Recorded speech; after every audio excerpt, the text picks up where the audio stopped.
Welcome to another promising week. It's your most authoritative show on TV. It's The Pulse. We are live from our studios in Kukumlimi on your digital terrestrial TV because we're free to air on DSTV channel 421 and Go TV channel 144. Remember, we are your home of independent, fearless and credible journalism. This afternoon, President Akufo-Addo is warning non-compliant professionals to pay their taxes before the GRA comes after them. We have details as the president laments over 60,000 professionals in the workforce are not complying with the tax laws.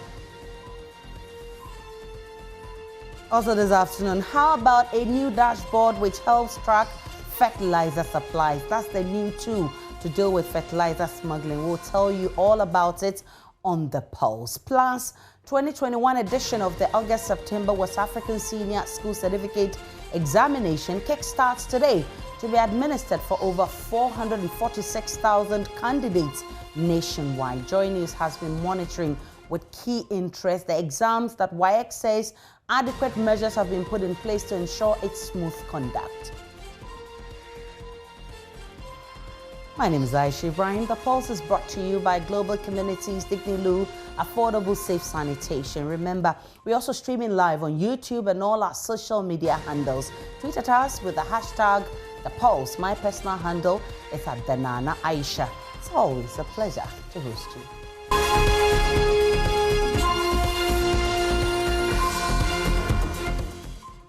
Many thanks for choosing us. Let's begin with the president today, who's been warning professionals. He says that more than 60,000 professionals, mainly lawyers, are either evading or avoiding the payment of taxes. This was the crux of President Akufo-Addo's speech at the Ghana Bar Conference underway in the Upper East Regional Capital, Bolgatanga. We'll hear from the president shortly. First, let's take a look at some worrying data on tax compliance in Ghana.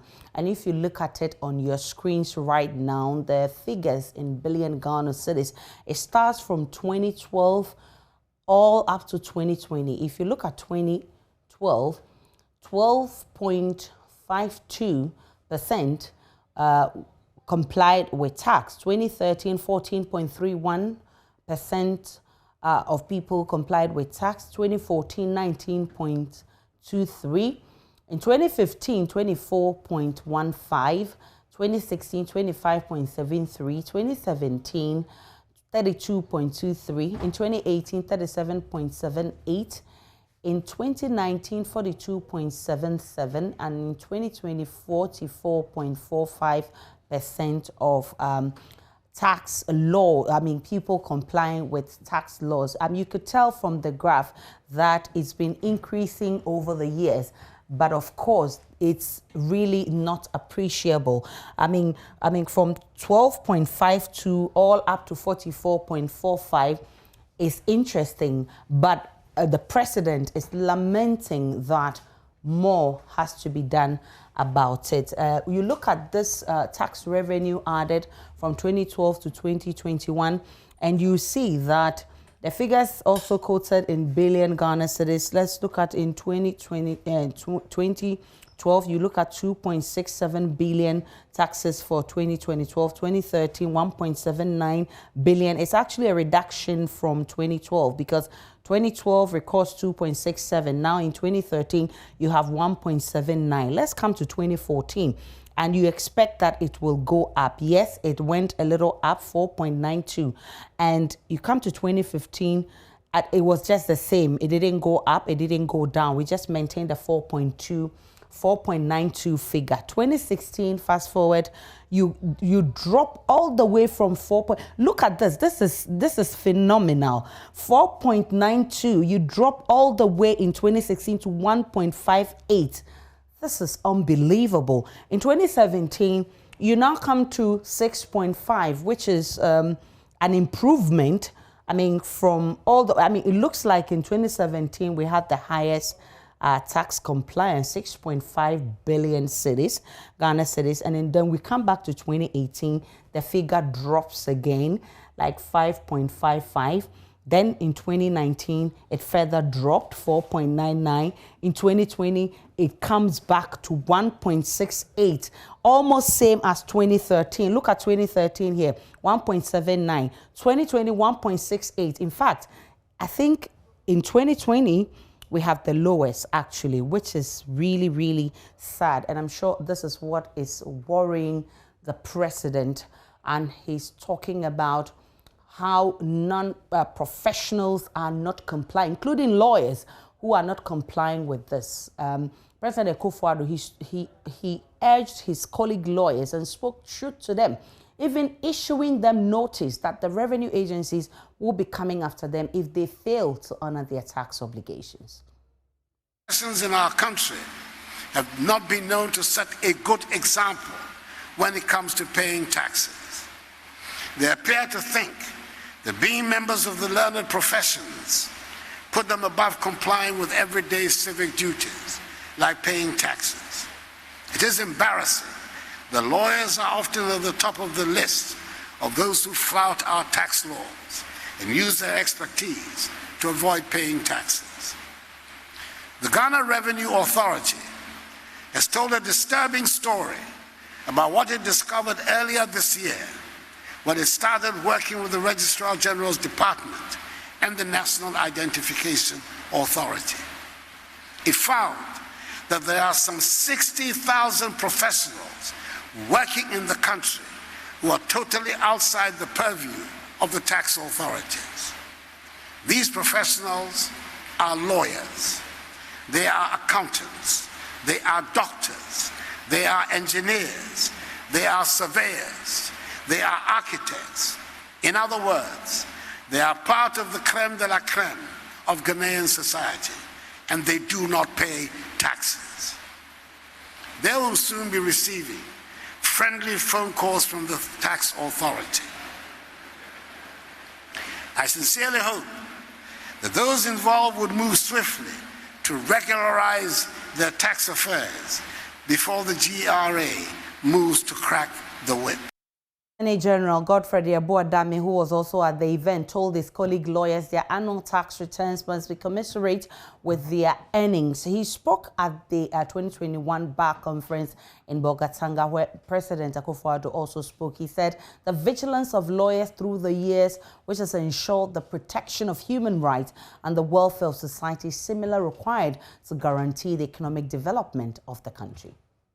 I observe a systematic and conscious effort by some lawyers to denigrate the judiciary and undermine public confidence in the sound administration of justice through a deliberate misrepresentation of the effect of court rulings, as well as false and vitriolic commentary on electronic and mass media, purely inspired by a vile motive to run down the judiciary.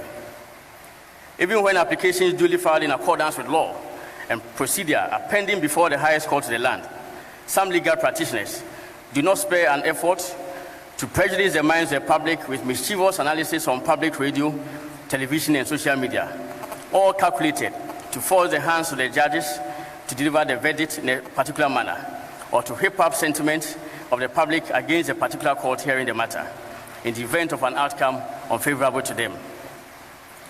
These practices are vicious and misguided, and indeed it holds true that the arena for the lawyer to test the strength of his reasoning or the validity of his argument is in the courtroom, not on the airwaves or modern-day social media. I need not remind this gathering that the responsibility for a fair and effective administration of the laws of the Republic of Ghana are a product of the conscious, the collective efforts of all. The nature of our laws, enacted by Parliament, the procedure and judgment of our courts, the work of law enforcement officials, the wisdom, skill, and zeal of the bar are all critical. Throughout the history of Ghana, the judiciary has served us well in its capacity to develop fundamental principles and give life to the aspirations of the citizen. It is no time to destroy same beyond redemption, or to, if I may borrow the words of Lord Tosin at this stage, and he says, to give it a funeral oration. I recall that recently, the state was castigated widely in the press for incurring a judgment debt in excess of $50 million as a result of the activities of the erstwhile Interministerial Committee on Illegal Mining about 2 years ago. In July this year, I successfully led the prosecution of an application to set aside the said judgment. Some lawyers who are active players in social media, perhaps feeling disappointed that the weapon deployed by them in their attack on the state's measures to resuscitate the war against illegal mining in Galamsey had been destroyed, mounted unwarranted attacks on me and the judge who delivered the ruling, with some suggesting rather preposterously and absurdly that the judge in question should be removed from office. Indeed, it's very ridiculous and preposterous to say the least. It is as if they revel in judgments or rulings against the state, and when judgments are successfully challenged, it is disappointment galore for them. May I take the opportunity to convey to the bar, of which I am its humble official leader, that insofar as I'm Attorney General, the state will zealously protect its interests in litigation, just as private legal practitioners protect the interests of their clients. Well, President of the Ghana Bar Association, Anthony Forson Jr., also called on Ghanaians to collectively re-examine endemic corruptive practices in the country with a view to ending them. Mr. Anthony Forson Jr., who was also addressing this year's annual General Conference of the Ghana Bar Association held in the Upper East Regional Capital, Bolgatanga, said that his colleague must ensure that they contribute to the development of the economy. As lawyers, we have a sacred duty towards the society not to neglect our roles in national development. This comes through paying our fair share of taxes and to embark on practices that would aid our clients, and not to embark on practices that will aid our clients in dubious tax evasion and unholy tax avoidance schemes. The issue of endemic corruption, the learned Attorney General has hinted on that. That is one issue I wish to draw our attention to in our nation. I wish to call on all of us and the nation as a whole that we collectively re-examine our ways of life and the ways of corruption that are endemic. We need to examine bribery, which have not been normalized and accepted, through gift giving, which actively seeks to influence official conduct and to the detriment of the people who by merit deserve the opportunities snatched from them, and from the people who have no monies to compete with such endemic corrupt practices, allowing the institutions of state to work. Connected to the issue of endemic corruption in our society is the whom you know practice in our society. It has become an accepted way of life that persons of power and influence interfere in official functions of public offices and exert undue influence. Such ill conduct balloons into habit and soon into culture, robbing us all and posterity the future we always desire for our nation and our people. Bold judicial decisions. Without citing any specific examples, I wish to state that we have recently seen certain bold decisions coming from our courts, discouraging wrongdoing in our society. We commend the judiciary, but urge them that there is more room for improvement. It is my call to all of us and to the nation to seek and encourage bold judicial decisions, remembering that the courts remain our last bulwark and safeguard for a civil society, democracy, predictability, and certainty of our legal system. It is our collective responsibility to ensure that law is experienced by the broad majority of the citizenry as fair and predictable arbiter of disputes, seeking and encouraging bold decisions from our courts is therefore a duty that we bear as professionals of law in our society. State insecurity in our society. Recent acts of violent crime and homicide in our nation have raised cries and complaints and heightened a fear of insecurity in our nation. We therefore call on state security agencies to double up efforts in addressing these crimes and to stem them to restore confidence in a secure society.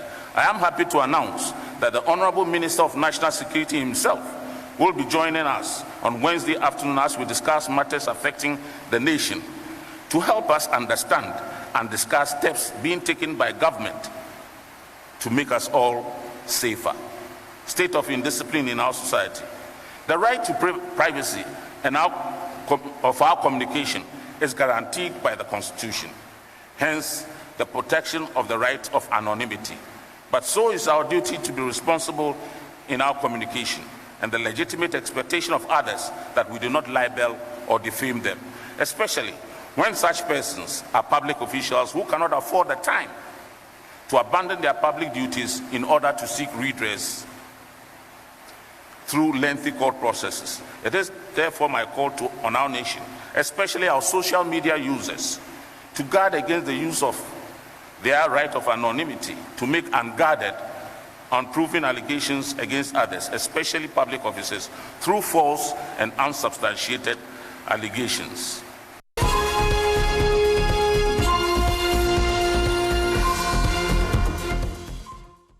Let's do more on tax compliance as being called by the President Akufo-Addo. And joining me for a discussion on this is Christian Soti. He's former Controller and Accountant General, and he's now MD for Strategic Mobilization Limited. I'm grateful for your time, Mr. Soti. Hello, Mr. Soti. You're on the post. Hello. Yes. Great. Yes. So the President has been lamenting over the more than 60,000 professionals who are non-compliant to the tax laws. How serious is this challenge?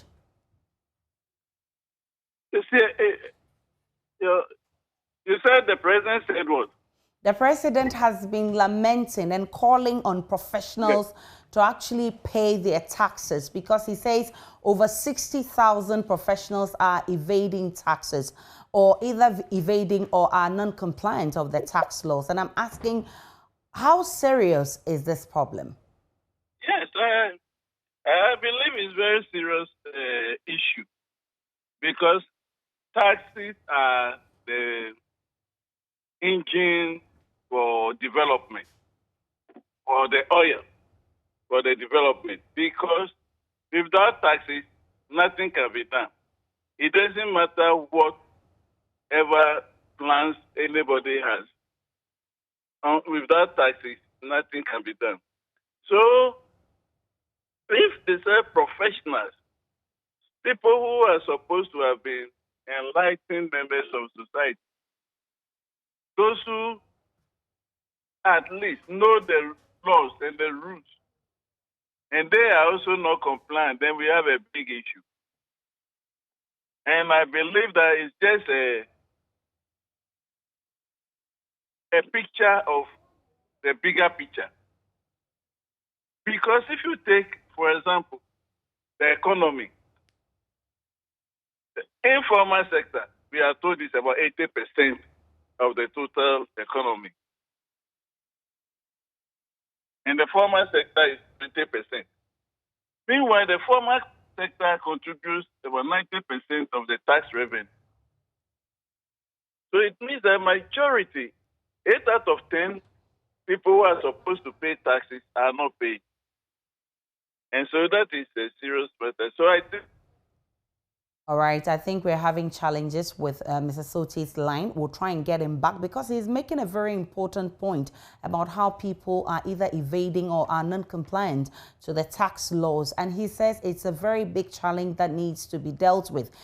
Remember, he's been there before. He's dealt with some of these issues. In fact, he's gone on to establish a scheme for the petroleum sector that helps mobilize funds and revenue for that sector during his tenure. He'll be telling us more about that, but he's also making the point that we need to set up as a country and ensure that we all comply with the laws. If you look at the figures I showed you earlier on the dashboard, you realize that the figures keep coming down, declining.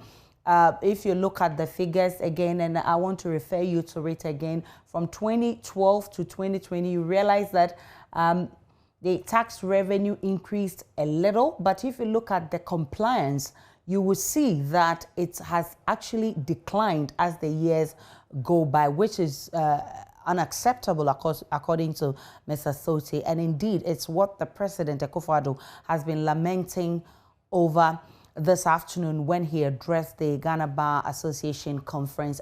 Thankfully, Mr. Soti is back. Mr. Soti, I'm asking, you've been at the Controller and Accountant General's Department before. What are we not doing right? The reason why we're here? Oh, yes.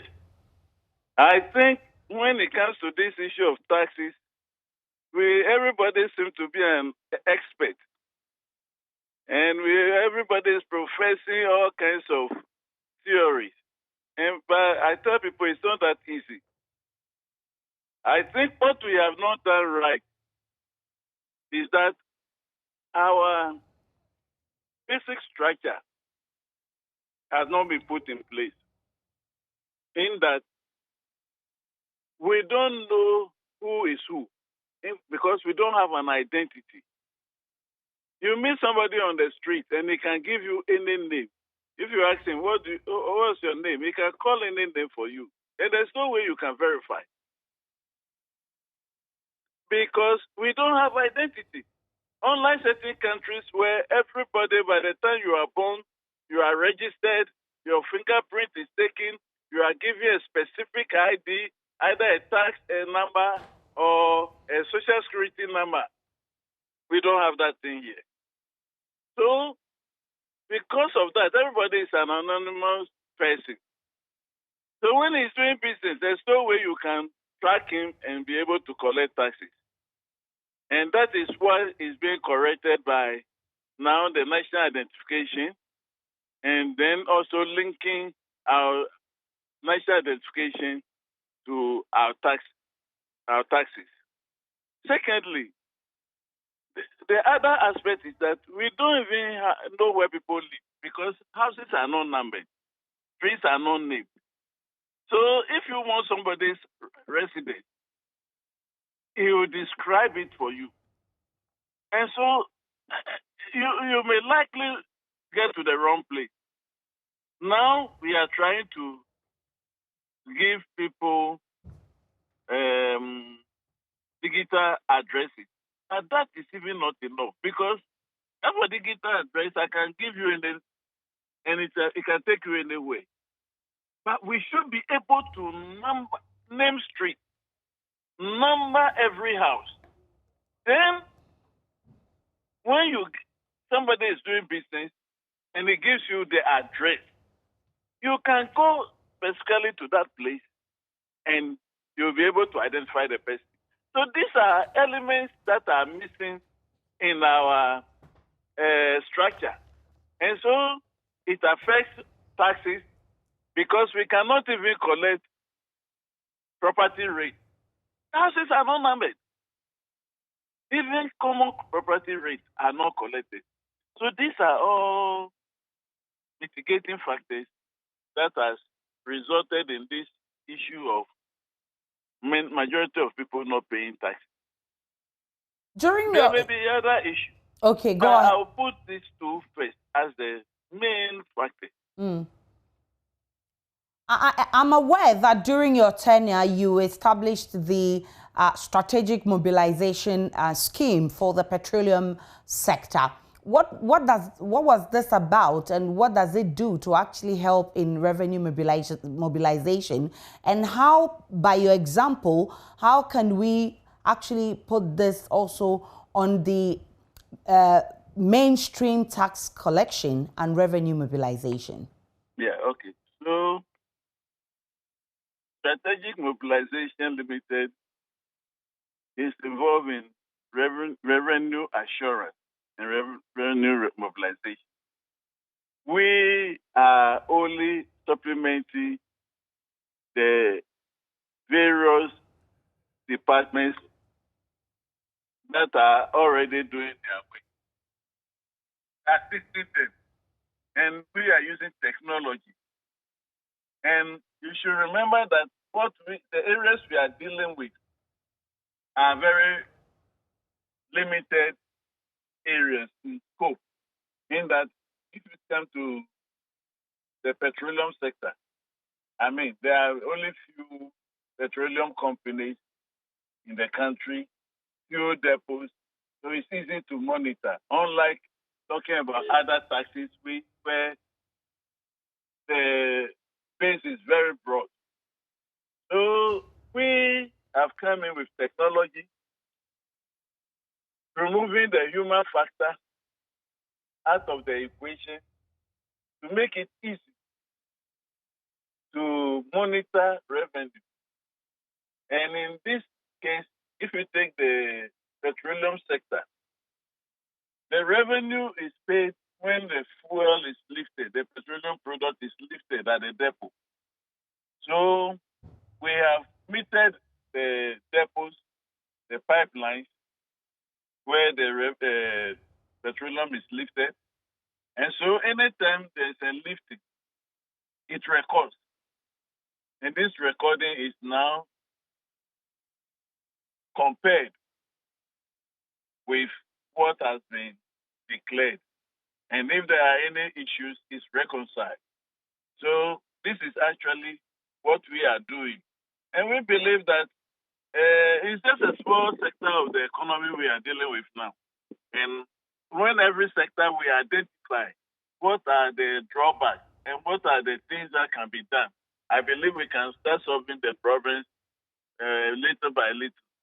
But as I said, the important factor is we should be able to identify people and identify where they live. And that one, coming to the wider revenue, it will go a long way to help us. For the immediate to short to immediate long term, what do you want to see happen? What measures do you want to see, critical measures to deal with this situation? Just like the president is saying, is so worrying. Yes. So I believe that I believe the agencies are almost at the edge of getting hold of this issue. Because if everybody is given an identification and everybody's identification is linked to his tax, then I believe that to a large extent we may not be able to get everybody, but we may get majority of people. And then if you remember, I think last week or a week before, it was reported that the Commissioner General of the Ghana Revenue Authority said now companies' expenses that are not backed by past invoices will not be accepted, will be rejected for tax purposes. So I think if that comes is implemented fully, then everybody who is going to buy for business purposes, you want to buy from a VAT-registered trader. In that case, everybody who wants to do business with other companies will now be registered, get VAT registered. Then everybody will come into the tax net and then we'll start declaring. So I believe that slowly we are getting to that point. I know also that big data systems are being put in place so that data mining, once those are also in place, the experts can use data to determine who has been doing business and what level of business they have been doing. And that also will help to be able to bring people into the tax net. So I believe that all these things are being put in place, and in the end, it will help to resolve this issue of people not paying tax or don't be able to be identified. It will curb those issues. I'm grateful for your time this afternoon. Christian Sote is former controller and accountant general, and he's been talking about how we can put in measures to ensure that our taxes are paid and revenues generated for the country. Now, in 2015, a boy was killed by a rock from a quarry in a community very close to Ablekuma in Accra. In spite of the dangers involved in living very close to such sites, Ghana's quarry industry faces imminent collapse as estate and private developers continue to encroach on its buffer zones and sites. The ESM company, the Central Region, was forced to shut down as a result of heavy human activity around it.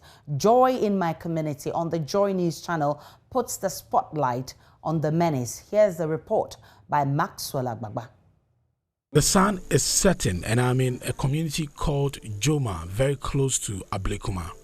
I'm here to meet the family of a boy who was killed in 2015 after he was hit by a fly rock from a nearby quarry.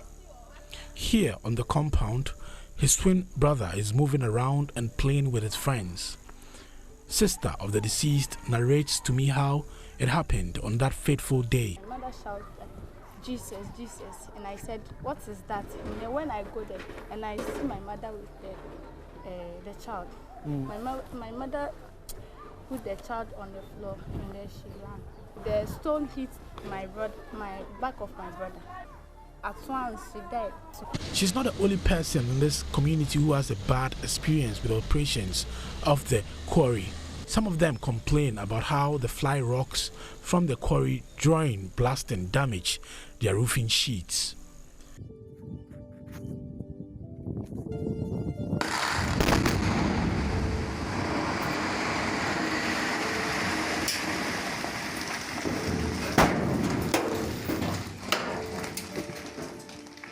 Blasting is an important part of quarry. Here, big rocks are forced out of the belly of the earth through controlled explosion. When they are mined or extracted, they are then broken down into various usable components. The blasting can sometimes result in devastating consequences.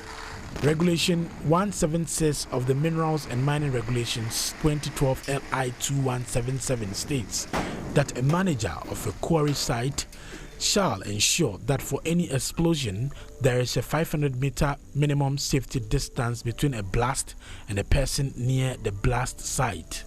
But one of the major challenges of Ghana's quarry industry is encroachment of its 500-meter buffer zones, with some persons even building in some of the concessions. Many years ago, when work started on this quarry site, not many buildings were around here. Well, although some of the residents who have put up their structures illegally here, some of them in the buffer zone of the quarry, some of them also directly in the quarry concession, they say that the quarry site rather poses a threat to them. How long have you been living here? 7 years. Okay, 7 years. Okay. So when they are blasting there, we have to move away from our houses. We have to find some storage building and hide under. Rocks play an important role in the infrastructural development of every country. It is the raw material used for the construction of roads, bridges, drainage systems, airports, hospitals, harbors, and many more. Rocks suitable for construction are however limited. Where they are available, they may also not be always accessible or viable to mine. Some places in Ghana do not have them at all, and some countries have to spend resources importing them for various construction. The quarry industry makes these rocks and its other derivatives available, but it continues to face existential threat from the urban sprawl and the scramble for land for residential purposes.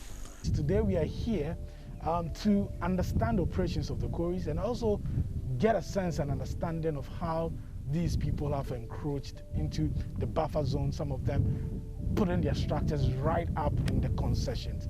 And we are lucky, we have here with us the chairman of the Commercial Quarry Operators. Without quarry aggregates, you will have difficulties in even getting shelter.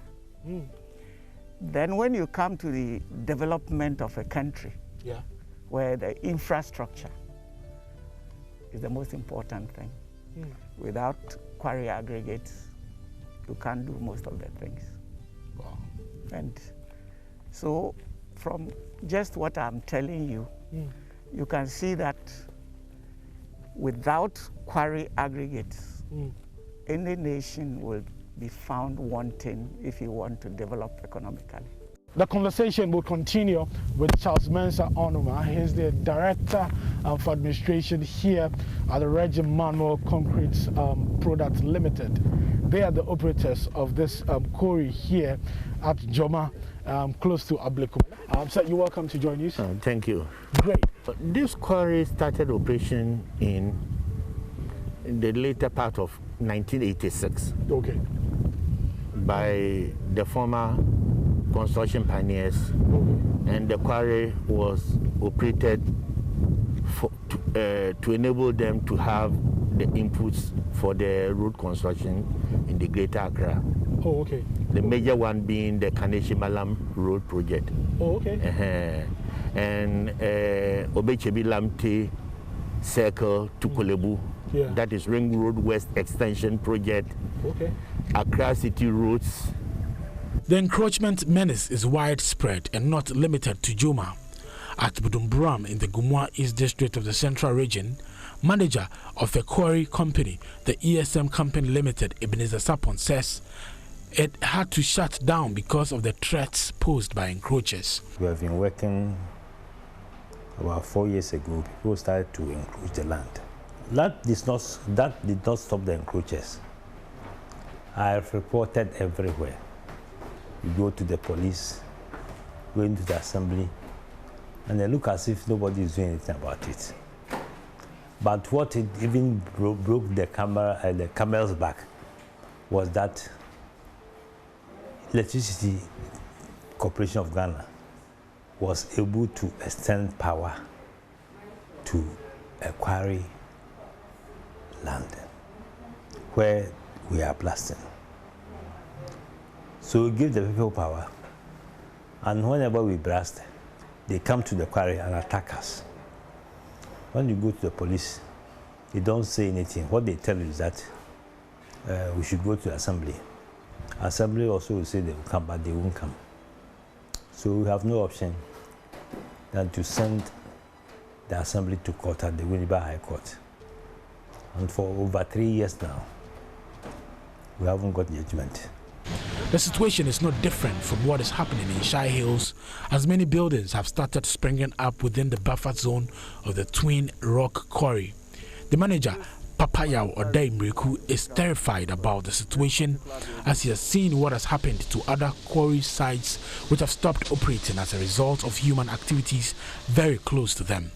A single room you can't even determine, but that's someone there. So now this pits can't be operated because immediately we try anything explosive, this thing will be destroyed. Currently, what it really does is it limits your operation in terms of expanding your quarry face. It turns into a land guard issue, it turns into a police station issue, it turns into a court issue, and it's a cycle that keeps occurring. Chairman of the Northern Sector Quarry Operators Association, Edututu Jemfi, paints a picture of the situation in the Ashanti region. Encroachment is engulfing all the enclaves. If you come to Fijakwa Abre South, that is the Bon enclave, that is where I have my quarry. In our enclave, we have 5 quarries. All the 5 quarries are being encroached. The encroachers break into the quarry yard. Now, not about the buffer. They've even gone beyond the buffer, and they are now in the quarry concessions, and they are developing. They do develop at night. They have land guards protecting them, and the quarries cannot do anything about that. Because if we choose to counter with any form of defense, it will be a bloodshed. We can only go to the police to report, we go to court, but to no avail. The assembly claims they've not given or issued permits to those people. And that is all what they say. So I'm sure you've followed news of fertilizer challenges in parts of the country. And of course, some unscrupulous persons who have had to cause either smuggle subsidized fertilizer out of the country or redirect to other places. Well, there could be a solution actually on the way, as Ghana has been selected as a focal country for the implementation of a new dashboard called Visualizing Insights on Fertilizer for African Agriculture. Here to help us understand how this will help track fertilizer distribution and other matters is Raymond Avatim. He's country manager of the Development Gateway. Good to see you, Raymond. Raymond, before we can have this conversation, I think we should have a clear understanding of our situation with regards to fertilizer supply in this country. Yes, just to take this year as a typical example, I think we are currently faced with fertilizer challenges. Okay. Farmers are unable to get fertilizer because there is limited supply in the country. And I think that that is very critical if we want to increase productivity of our various food crops in the country. And so we need to respond to the needs of the farmers by making sure that fertilizer is available at the appropriate time for the farmers to use. Yeah. All right, so this dashboard you're talking about, what is it all about? So it is a dashboard that seeks to respond to policy decisions and also for stakeholders in the fertilizer industry to be able to plan to meet the needs of the farmers. So we have data available in 5 categories. We have fertilizer price, both open market price, international price, as well as subsidized prices. We also have fertilizer availability, basically made of imports. So looking at how many fertilizer over the years, for the past 10 years, we have data to show how much fertilizer comes into the country, which countries these fertilizers are coming from, and what type of fertilizer products that are made up, that come into the country. The other one also has to do with fertilizer use. How much of fertilizer is being used by farmers in this country, which is very, very important.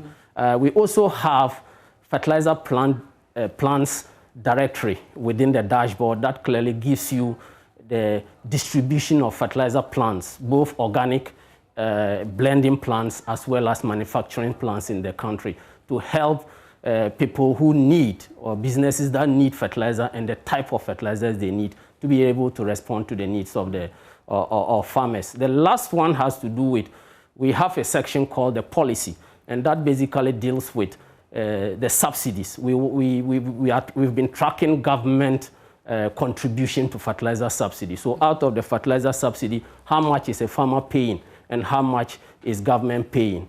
Okay. So that is how the fertilizer dashboard looks like. Yeah. Okay, I'm curious to find out how farmers will be able to also come on board this dashboard and also make use of it, because we know that most farmers in this country are technologically bankrupt. How do you intend to bring them on board? So currently what the dashboard seeks to target is the stakeholders within the fertilizer sector. When I say stakeholders, those the private sector who are involved in importing fertilizer or producing fertilizer in the country, government level, and then other institutions like civil society and research to be able to do what is needed for the fertilizer to reach out to the farmers. Okay. In fact, we also have the fertilizer associations. That's the umbrella body of farmer associations that are also part of this process, because once they take the decisions, they are able to relay this to their farmers. But currently, the farmer on the ground has currently not been targeted for this particular dashboard, because what we want to do is to make sure that those who are responsible for taking the decisions can use this dashboard to be able to respond to the needs of farmers. Okay, and you talk about stakeholders. How much engagement have you had with stakeholders who would also ensure that,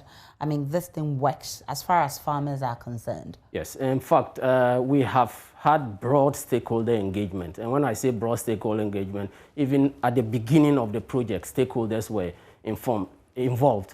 And I would want to say that this dashboard is being implemented in 3 countries in sub-Saharan Africa. Kenya, where we have launched, Nigeria, where we have launched, and we are currently working to launch that of Ghana now.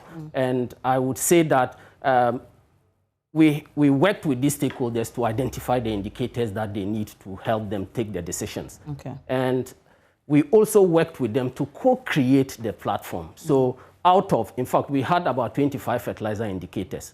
And during the co-creation workshop, we prioritize these indicators based on what data is available and who has this data to be able to develop this dashboard. Okay. Yes.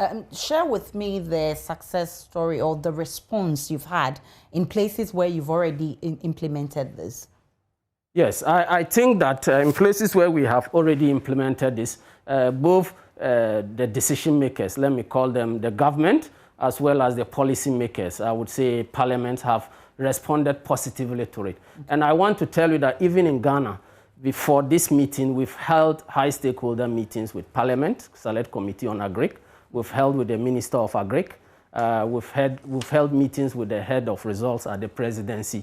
And they have made a lot of positive contributions that they think would help to respond to the needs in the fertilizer industry.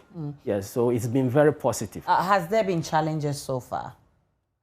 In terms of implementation? Implementation, yes. I think what I would say is that we've had very positive engagements, and the comments that are coming are an opportunity to build on the dashboard. We've received so many suggestions as to how to make the dashboard very important. I would want to say that, for example, the head of results has indicated that she's not hoping to see this dashboard as a static dashboard.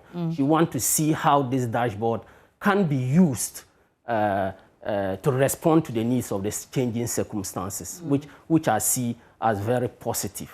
Okay. Yes. But have you also had some engagement with the farmers themselves directly? Yes. In fact, Peasant Farmers Association of Ghana has played a very important role in the co-design and the feedback session for the development of this workshop. And I think that we have taken on board their comments. For example, I want to give a typical example of Peasant Farmers Association of Ghana's response. During the feedback workshop, what they indicated was that they wanted to see the contribution of government to the subsidy price. Okay. Initially, we just had that of the farmer contribution, but they wanted to see how much is government contributing into this particular. Of course, I know they want to use that as part of their policy engagement to see how they can respond to farmers' needs. Okay. Yes. And I mean, how are you taking that? Very positive. As I said, we work with the stakeholders to create. We don't create for the stakeholders. And so when that comes, it helps us that, and then it gives us that motivation that this dashboard is really going to be used for its intended purpose. But did they indicate some of the challenges they could be facing with the system?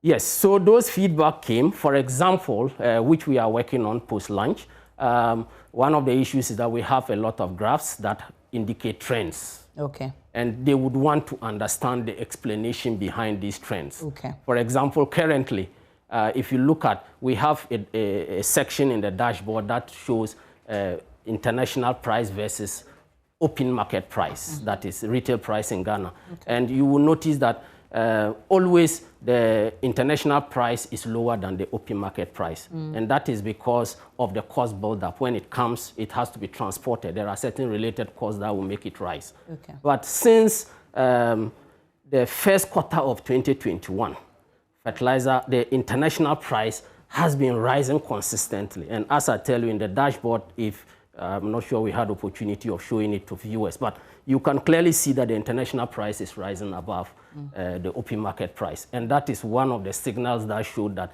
there is shortage of fertilizer in the country. I want to say that if you look at the import section, most of the fertilizers that are imported into the country come in within the first half of the year. Okay. And so if the prices started increasing in the first quarter of 2021, then that was a big challenge because, and I want to say that, in fact, Ghana are price takers. It means that there is a huge demand for fertilizer out there, which is increasing the price. And once we have price takers, our companies and governments would not be able to immediately respond to the needs of farmers by importing more fertilizers. So the current fertilizer that was even distributed in the country was existing stocks that they carried over from last year. And so that is one of the challenges that affected fertilizer availability in the country for this year. Do you have a target, I mean, quarterly, mid-year, or annual target? I wouldn't say we have targets per se, but then the dashboard is updated monthly. Okay. So for example, retail price, we update it monthly. We have also worked with GRA, Ghana Revenue Authority, the customs division, and once they get fertilizer imports, they give us the information and we update in the dashboard. So that is how we work to make sure that the dashboard continues. Okay, so when I talk about target, I'm talking about what you intend to achieve with this whole implementing this kind of dashboard you're talking about? Yes, so what we intend to achieve, one, is that the dashboard, government and stakeholders should be able to use the dashboard to plan and take decisions that can respond to farmers' needs. So basically, that is what we are targeting, that there should be increased use of fertilizer in the country at the right time. And of course, the use of appropriate fertilizers as such. I'm grateful for your time this You're afternoon. Raymond Avatim, he is with the Development Gateway. He's been explaining to us the dashboard that will help achieve enough fertilizer supply for farmers across the country. Now, Education Minister Dr. Yao Osei-Duchum says the ministry is working with the West African Examination Council to introduce a serialized test system to stamp out issues of examination malpractices.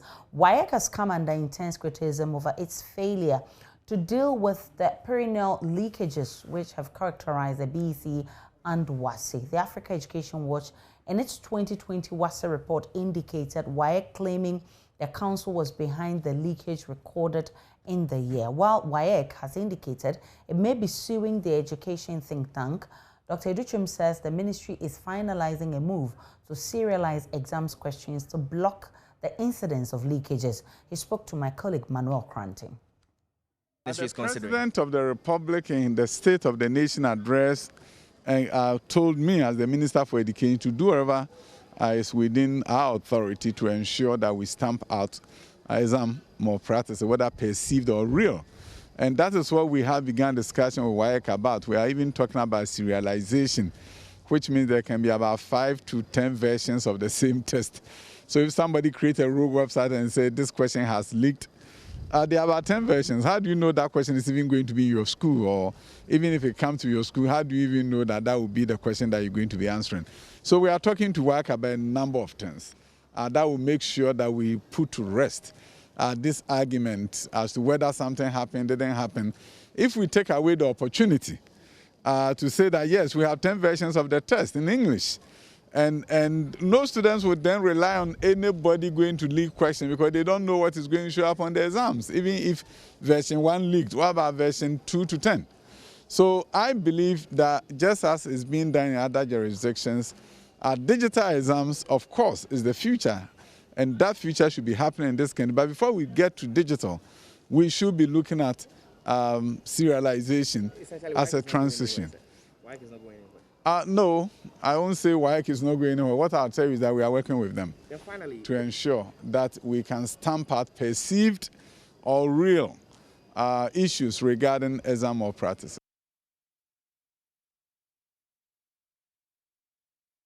Meanwhile, some candidates in the examination this year have promised to earn great marks without outside help, or what is popularly known as APO. They spoke to JoyNews when the Greater Quarry Region Minister visited some schools to monitor the process. I'm expecting A's, at least ABs. Yeah, I don't want to go to C. I'm expecting A, B, like EMAS, maybe at least by B, and like Science A, Commerce A. The government have been providing the core, the commerce, inter-science, that's social, and the English. It has helped a lot because it has also helped us in solving the past question, knowing how the question will be solved. Yeah. Our teachers have done so well by taking us through all the 4 core subjects and also our 4 electives. And we are very confident that with their help, we will be able to pass the WASI very well. Doctors treating children with cancer say they are concerned about the increasing number of cases in the country. More than 1,200 children under the age of 15 are estimated to develop cancer in Ghana each year, common of which are leukemia, lymphoma, and retinoblastoma, Wilms tumor, soft tissue sarcoma, and neuroblastoma. In this special JoyNews Health Desk report, Mamisi Thompson visits the Kolebu Teaching Hospital, where cases have doubled this year. 10-year-old Bright had come with his aunt for follow-up checks at the oncology daycare unit, following a removal of one of his kidneys. In 2019, he was diagnosed with Wilms tumor, a cancer that attacks the kidney. I went to some human house, but then I was not wearing dress. Then they didn't. Then the woman saw it. Then they say, then he called my father. Then my father come and saw it. Then they say we should go to Tamari. We come to Tamari. They say they can't treat us. Then they send us to here. Shortly after he was referred to the Kolebu Teaching Hospital, his father died, and his mother abandoned him in the care of his auntie, Blessing.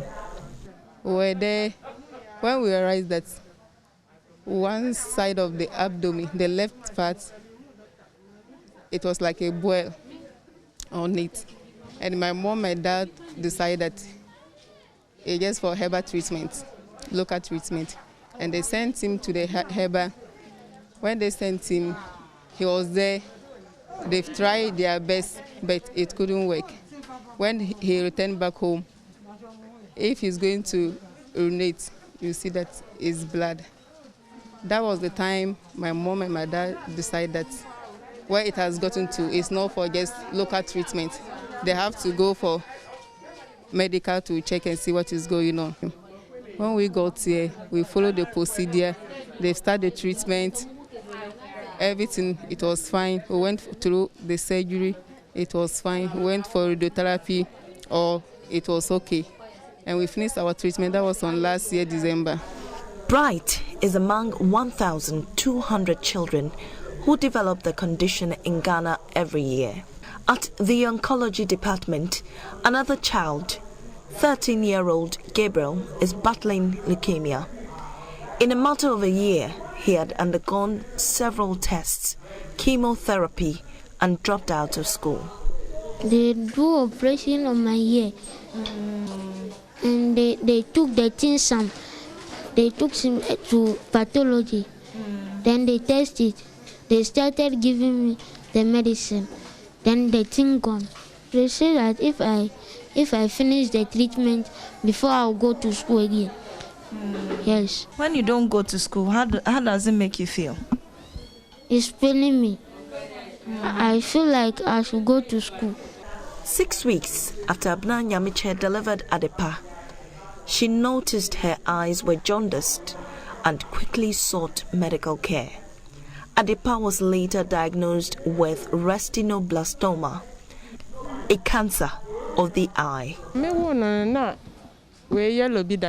At 6 weeks, I realized she had something yellowish on her left eye, and so I brought her quickly to Kolebu. It was there that she was diagnosed of eye cancer. She had her first surgery at 2.5 months old. Now, her left eye has been removed and she's okay. And I'm here surgery. Yeah, surgery now 2.5 months. The only reason we're able to treat the majority of these patients is purely based on benevolence of organizations. Dr. Lily Gloria Tego is training to become a pediatric oncologist. She tells me that treating childhood cancers is very expensive. So it depends on the type of cancer and the stage of the cancer. So for some of our cancers, you may need as little as maybe 2,500, and for another, yeah, I'm saying little in relative terms to what I'm going to say next. For another, you may need as much as 40,000. Lack of funds forced more than 50% of sufferers to abandon treatment midway. Lifeline for Childhood Cancers Ghana is one of many benevolent organizations supporting families with treatment. They fund treatment and medication to hundreds of children, including Adepa, Bright and Gabriel. Ekuya Sapong is executive secretary. And the last thing any woman, any mother thinks about is that my child has cancer, so I need to escalate it. So it's mainly because of that that we get the very late cases. And so for Lifeline, we do a lot of awareness creation, speaking to the general public, anybody who would listen, on understanding and identifying the early warning cases, you know. We also do advocacy. So currently, childhood cancer is not covered under national health insurance. I think you may be aware breast cancer is, cervical cancer is, but as of 2021, it's under-covered under childhood, under National Health Insurance. So we do a lot of advocacy. We help families find, provide access to treatment, so they would get the best care. Yes. Apart from that, we also support the families with living costs, food, everything that they need, emotional support, financial support, a lot of it. The foundation also provides some form of classes for patients who have had to drop out of school.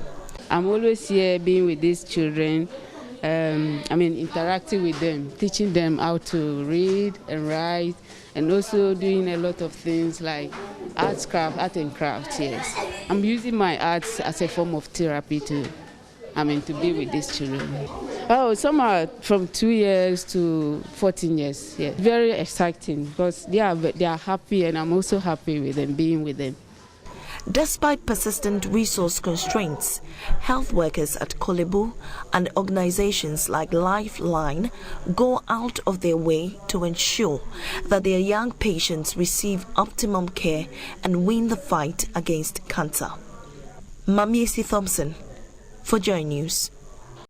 Now, South-Dai MP Roxanne Nelson Dafeamako has sued government over the Community Day Senior High School project he claims has been abandoned. This project took off in 2013 when the John Mahama-led government announced its intention to build 200 Community Day Senior High Schools between 2013 and 2016. The MP says at that time, Mr. Mahama left office 46 of the schools which had been commissioned as ready for use. He alleges that sometime in August 2021, the Minister of Education stated that despite completion, not all the schools were in use. He contends in his writ that the current government has refused to continue with the project to build 200 community senior high schools while failing to utilize all the completed schools. Luckily for us, Roxanne Dafeamako himself joins us on the line for more on this one. Honorable Dafeamako, I'm grateful for your time this afternoon. Thank you very much, and good afternoon to your listeners. Why has it become necessary for you to sue government over the community day schools? Thank you. I've noted that since about 2017, the government has refused to put to use schools, the E-blocks or the community day schools that have been completed and commissioned. And when the Minister of Education was summoned to Parliament sometime in July or August, he came to say that just about a few of those that were commissioned, of the 46 or 47 that were commissioned in 2016, have been put to some use. Your own station, your own media house, went around some time ago and brought evidence of some of these infrastructure that have been abandoned. To the extent that you brought an account for one of your reports, which shows that government located one of these community-based schools to the military to occupy in some communities.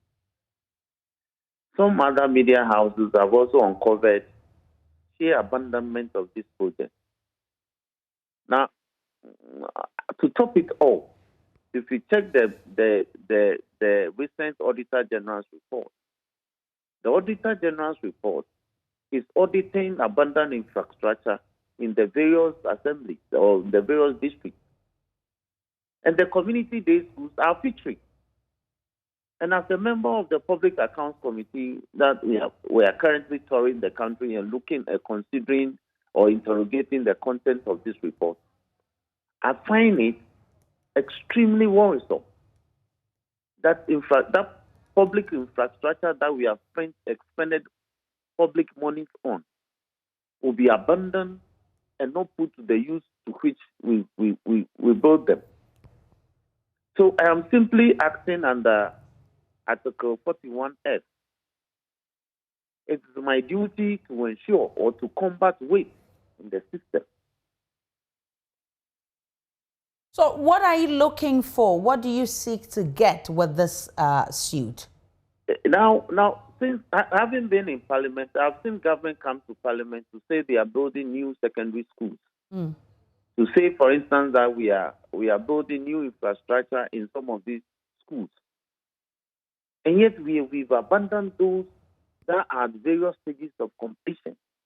Mm. And I think that within the meaning of wastage as defined in the Constitution, this attitude amounts to waste of public funds. If we have infrastructure at various stages of completion, it's important that we complete them at least before we build similar new ones. But you don't have secondary schools that are various stages of completion, that have infrastructure at various stages of completion. Then you go and borrow money, and only to build similar structures. You are building a dormitory. You haven't completed the same government. You are unable to complete, then you go and borrow money and start building a new dormitory somewhere else. You are building a classroom block. You haven't finished. Then you go and borrow money and you go and start building another classroom block in somewhere else. And we have thousands of such infrastructure dotted all over the country. So I think that it is time we stop this. Look, if you read our Constitution carefully, the judiciary is at the center of our public governance. The legislature and the executive revolve around the judiciary because whenever there are issues, we all go to the judiciary for direction as it were. So I'm seeking direction from the judiciary. Whether as a nation we can continue to engage in this policy of wastage of public funds. But did you take steps to actually summon the Minister for Education to Parliament to actually explain why this is happening prior to the suit?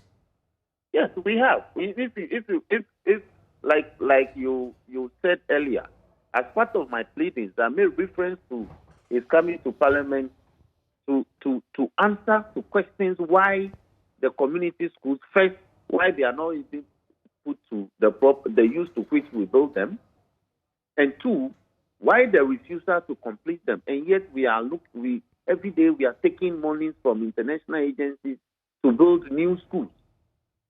And his answers are available in the handout in Parliament, which I will be relying on. Simply no reason. They are unable to tell you why. And I'm further making reference to one of your reporters who reported on JoyNews that one of the community day schools is now being occupied by military men. And of course, you are seeking the court to give you a relief. What exactly do you want from the court? First of all, I am asking the court that the continued decision to continue and complete the project amounts to wastage, and as in contravention with Article 35, subclause 7 of the Constitution, as well as Article 41F of the same Constitution. I am further asking the court to direct government that as far as practicable, all those community day schools should be completed before similar ones are built. But do you understand my point? Yeah. Yes. Once we have those outstanding, you build them before you start any similar school from afresh. But of course, the NPP government would also refer you that the NDC has also abandoned some NPP projects. How do you intend to push this in court? Yes, I have heard people say that nothing prevented the NPP from going to court at the time. And indeed, I am not suing because I'm an NDC person, my dear. Okay. I'm suing because I'm the elected representative of the people of Southern. And I'm also a Ghanaian. And above all, as a member of the Public Accounts Committee, and from the worrisome details of the Auditor General's report that I am seeing, and the level of wastage, I think we have to end it somewhere. This is not an NDC matter. If the court directs that all outstanding publicly funded projects be completed, that is all that I'm looking for. Because we are abandoning those, and we are starting new ones. And the problem is that even the new ones, we are unable to complete them. So we borrow money, we put them into some of this infrastructure that is supposed to serve the need of the people. We don't complete them, so the people are unable to benefit from it. The money gets locked up, and yet they constitute part of the public debt that we are repaying. It doesn't make sense at all. We need direction. I'm grateful for your time. Roxanne Dafiamakwa is MP for South Dai. He sued government. I'm also grateful for abandoning classroom community day schools that was started by the Mahama administration. We'll be monitoring this in court and we'll bring you updates on all of that. And on our classroom project today, relief has finally come to authorities and pupils of T.I. Ahmadiyya cluster of schools in the Wa municipality. It came as a result of donation of 200 single desk furniture to the Ahmadiyya schools by construction firm Usuya Ghana Limited worth 40,000 Ghana cedis. Authorities at the cluster of schools say the kind gesture will not only increase the quality of teaching and learning at the school, but enrollment as well. JoyNews' Upper West region correspondent Rafiq Salam reports. The donation of 200 single desk furniture to T.I. Ahmadiyya cluster of schools by Usuya Ghana Limited came at a time that various schools in the Upper West region are challenged with inadequate furniture. Most basic school pupils in the region sit on broken furniture. Others carry along with them stools from their homes. The rest either sits on the bare floor or squat and bent over the books on the dirty eroded concrete floors to write. T.I. Ahmadiyya cluster of schools are no exception. What grieves you is a stream of broken furniture packed at the back corners of the classrooms. The few furniture available for use at the classrooms are not even and uniformed. Concerned about the furniture deficit at the school, the old students of the school few months ago donated tens of dual decks to the school. Managing Director of road construction firm Usuya Ghana Limited, Alhaji Yusuf Yakubu, buoyed by the motivation of the old boys, came to the rescue of not only the foundation T.I. Ahmadiyya Primary School Block A, but the other streams as well. Donating the 40,000 cedi worth 200 single desk furniture to the school, representative of Usuya Ghana Limited, Alhaji Sufyan Yakubu, noted that education is the cornerstone to alleviating the poverty quagmire the people are wallowing in, hence the need to focus and support it to remove all impediments on its way. Representative of the Wa Municipal Office of the Ghana Education Service and the manager of the Ahmadiyya Education Unit were grateful to Usuya Ghana Limited for the kind gesture. We, the education managers, we're always happy when we see things like this, because it's not surprising. You go around town, Wa Municipal, you see people lying on the bare floor while writing. So if you have somebody who sees this, I'm so happy with it, I want to do away with it, they will have to say thank you very much to Usuya Ghana. The old boys are struggling actually to help this particular cluster of schools. They are doing their bit, but with the Usuya Ghana giving us this 200 furniture to go a long way to help this school to raise the standards that the country needed.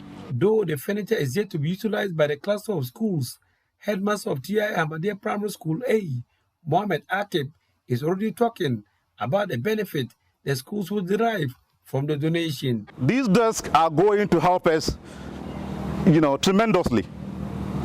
Initially, we used to have people coming here with their walls. You don't have any furniture. Where is my ward going to sit? So enrollment is kind of derailing.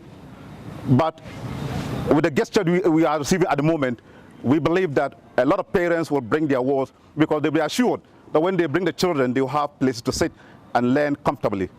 Whilst jumping and jubilating over the inadequate furniture challenge being solved, the pupils are not oblivious of other challenges they will want to be fixed. Our teachers are not having textbooks to teach us in the school. In the classroom, when rain is falling, the rain always passes through the chains and fall in the class. The students cannot learn while it is raining. And the walls are also cracked, and the floors are also cracked. We want them to come and renovate them. Reporting for JoyNews, Rafik Salam. Wow. If you've not contributed to the classroom project yet, you can do that through the MTN Momo number on your screen, 0593038832 Joy FM, or to the Access Bank account number 00901010549191 Castle Road branch. The branch code is 009 and the SWIFT code is ABNGGHAC. You may also reach us at our front desk for further inquiries on the number 0302 216540. That's 0302 216540. The classroom project promoting social justice through philanthropy. Thanks in advance for being a part. And over the weekend, the EcoBank JoyNews Habitat Fair got off to an exciting start at Achimota Retail Center. The event is your one-stop solution center for all things housing, with partners exhibiting products that provide solution to all housing needs. Patrons found tailor-made solutions for their housing needs. My colleague Kwekwa Sante was at the event and now reports. Welcome to the Achimota Retail Center, where a number of exhibitors are showing their wares, the kind of solutions they have to all your housing needs. This is the first of 3 mini clinics to be held as a build-up to this year's JoyNews EcoBank Habitat Fair. The fair is your one-stop shop solution to everything housing. Hundreds of excited patrons thronged the exhibition center to interact with various exhibitors on their products and the exciting offers they have. It's giving us the publicity. It helps us promote our business and our brand. And it's people keep on, coming in and out just because of they heard us from multimedia or they watched our videos online. So it's been encouraging, and I think it's been good. That is an agent of Elegant Homes, one of the exhibitors for this year's Habitat Fair. But they are not the only ones showing you what they have. A number of established brands have mind-blowing offers for you. The condition is that you have to pay 20% of the total cost of the building, then you move into it. Then the remaining 80% is spread over 20 years for you to pay. So we actually give you about 25 years to pay. Okay, Plus Limited is the top manufacturing company in terms of pipes in Ghana as of now. We supply and produce PVC pipes, water tank, and we have new products in town like the CD wash, drawer blocks, the septic tanks. As you can see, a lot of things here. If you are building any projects you want to do, you can just contact us. We'll be at your service. Joseph Achu is one of the numerous patrons who thronged the Achimota Retail Center for solutions to their various housing needs. Like some Ghanaians, he has suffered the ordeal of buying a land that had already been sold to others. I'm looking for affordable land or house, and then how the prices are, and see the terms and conditions for payments. At least if somebody that I'm starting life afresh, I can own a land or a house and then also pay in a bit way that it will not be that difficult for me. So that at the end, I will see that I'm owning my own house. Right. Yes, so that's the reason why I'm here. Right. You end up buying a land that has been sold to somebody else. And when it happens like that, you either lose your money or you lose your life, because you get to the land, you see somebody who claim ownership of that land, and it becomes a challenge, even to get to know the people. the land to you, right owner of the land, is also another challenge. He came to the JoyNews EcoBank Habitat Fair mini clinic to find solutions to this challenge that has bedeviled the land tenure system. So if JoyNews and Joy Habitat Fair is happening, I think it's the best way everybody can own a land or a house for himself or herself. The planned city extension project was right on hand to offer him a solution. Among the several mouth-watering packages provided by exhibitors included the 10% discount provided by DBS. When you are coming through this habitat, you already have 10% discount voucher and come to our office so that we can further business in regards to payment and production for our customers. And aside that, we have other profiles which we are also making a lot of noise on the media, which has to do with our ready-mix concrete and our blocks. The blocks, we have the engineering blocks, we have the hollow blocks, and we have the concrete blocks. Per the measurement, we have the 5 inches and we have the 6 inches as well. All right. So, in terms of the Habitat Fair, what kind of opportunities has this afforded you to be able to reach out to potential customers? I think looking at the Habitat Fair, we have made a lot of contacts. What we are hoping for is all these contacts that we have made will generate into a very good sales for DBS. EcoBank also introduced patrons to its pension-backed mortgage.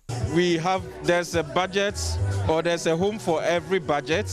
So we have our EcoBank home ownership mortgage, where we finance you to get your own home. We have what we call a pension-backed mortgage, where if you have your tier 2 and tier 3 with a value of 20% or more of the property you intend purchasing, we can also use that as security and finance your mortgage 100%. A number of patrons were also excited about the offers on hand. Anything housing related. Right. Yes. And so, how did you hear about the Habitat Fair?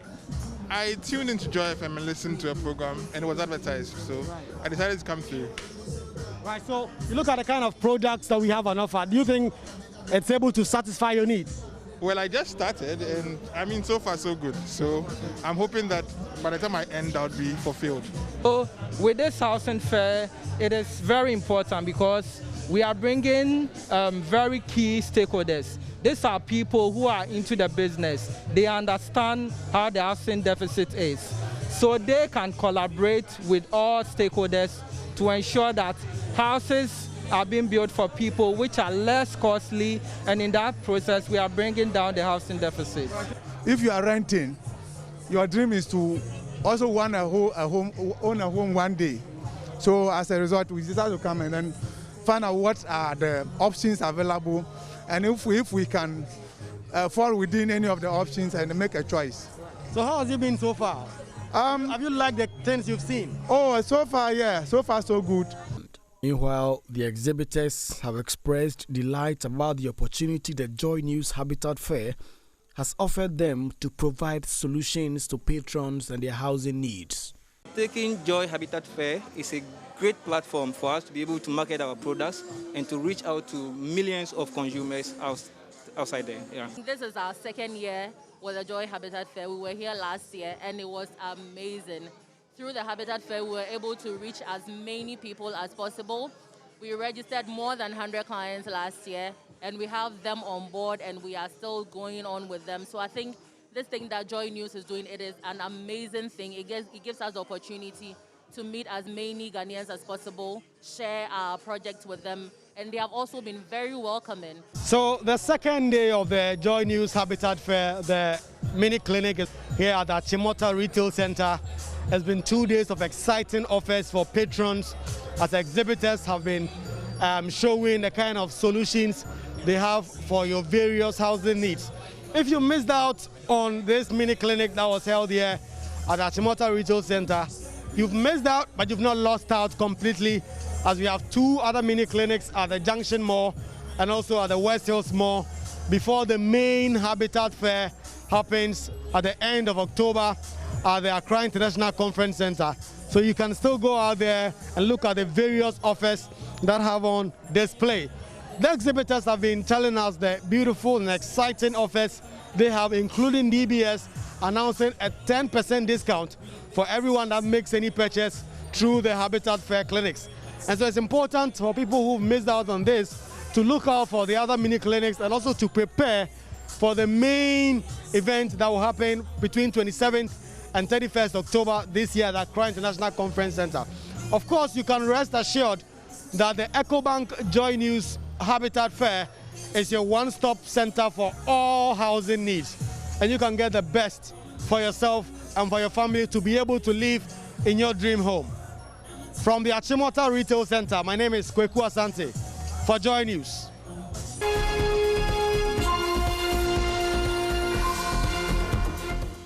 And as I wrap up the polls this beautiful afternoon, my name is Aisha Ibrahim. I've indeed enjoyed my almost 2 hours stay with you.